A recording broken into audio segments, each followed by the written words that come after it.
சரண் Krishna YouTube சேனலுக்கு உங்களை அன்புடன் வரவேற்கின்றேன்.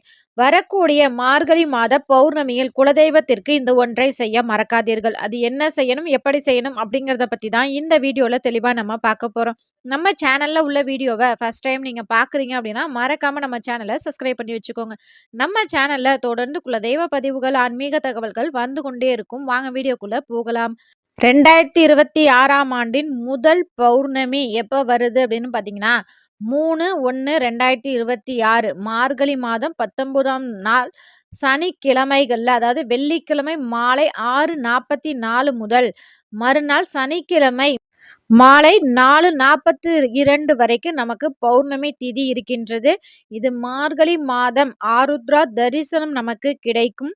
திருவாதிரை நட்சத்திரம் சனிக்கிழமை மாலை 6:56 வரைக்கும் நமக்கு திருவாதிரை நட்சத்திரம் இருக்கின்றது. இந்த நாள் முழுவதும் சித்த யோகம் நமக்கு இருக்கின்றது. நம்ம பௌர்ணமி அப்படின்னாலே குலதெய்வத்திற்கு ரொம்ப ரொம்ப ரொம்ப உகந்த நாள். நீங்க 2 நாட்கள்ல உங்களுக்கு எந்த நாள் தோதுவாக இருக்கின்றதோ அந்த நாட்கள்ல வழிபாடு செய்யலாம். 1 வெள்ளிக்கிழமை 6:45 மணிக்கு மேல, அதாவது ஷார்ட்ஸ்ல என்னால இவ்வளவுதான் சொல்ல முடிஞ்சது. ஃபுல் வீடியோ லிங்க் கீழே உள்ள ப்ளே பட்டன்ல இருக்கு. கட்டாயம் பாருங்க. அது உங்களுக்கு பயனுள்ளதாக இருக்கும். நன்றி, வணக்கம்.